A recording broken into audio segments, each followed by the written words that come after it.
Senhor presidente, senhoras e senhores deputados, eu começaria com um gesto futebolístico, que é um cartão vermelho para a Chevron Petroleum, que não só foi responsável pelo maior derramamento de petróleo já acontecido na Bacia de Campos, como procurou ocultar a amplitude, pelo menos, desse derramamento, e, por outro lado, se revelou lenta e incompetente para enfrentar as suas sequelas.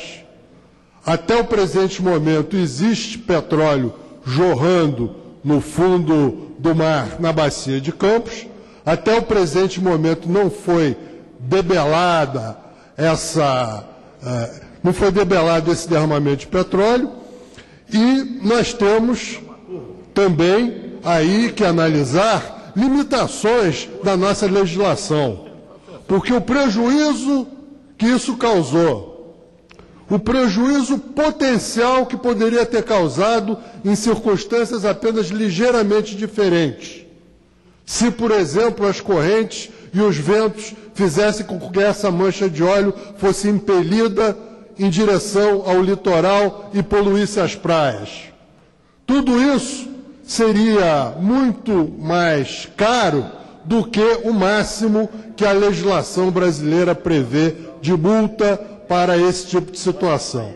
Por isso, vou me juntar com uma série de parlamentares aqui dessa casa para que a gente possa trabalhar no sentido de elevar a multa máxima para esses casos, para que ela de fato seja condizente com a escala de um acidente como esse que ocorreu e também com a escala de um acidente muito pior que poderia ter ocorrido, a exemplo do que aconteceu no Golfo do México, com a British Petroleum no ano passado, que foi uma situação que saiu completamente do controle durante vários meses e semanas a fio jorrou petróleo no Golfo do México e os ventos e marés levaram esse petróleo para as praias dos estados americanos que ficam ribeirinhos ao Golfo do México.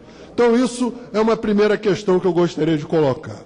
Por outro lado, gostaria de colocar que isso é uma lição para nós todos. Primeiro, em relação à questão dos royalties, explica o porquê que os estados produtores fazem jus aos royalties. Em segundo lugar, uma seríssima advertência em relação ao pré-sal.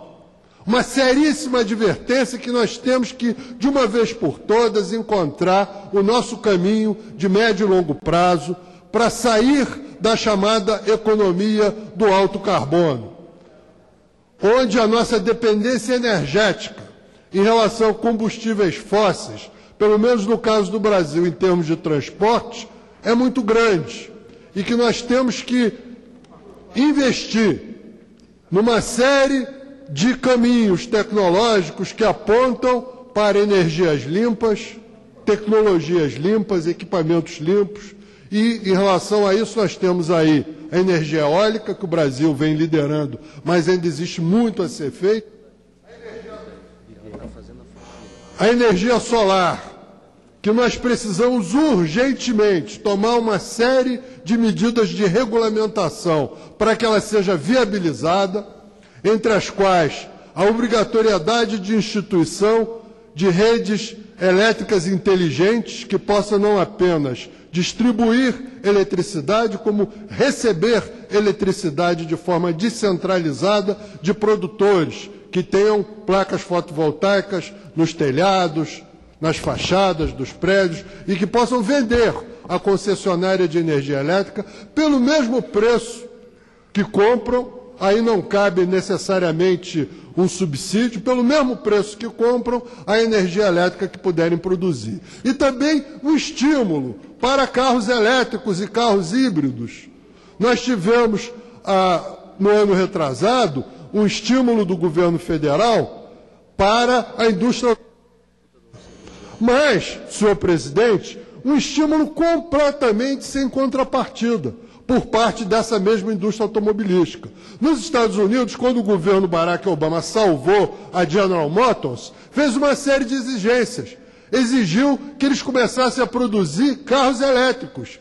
E está o Chevy Volt, que é uma realidade. Nós aqui no Brasil temos que exigir que eles passem a produzir carros híbridos movidos a eletricidade e a etanol brasileiro, etanol proveniente da cana-de-açúcar. Então, existe, e para concluir, senhor presidente, uma revolução tecnológica a ser feita no nosso país. E penso que a lambança da Chevron é inspiradora dessa discussão que se faz extremamente necessária nessa casa. Muito obrigado.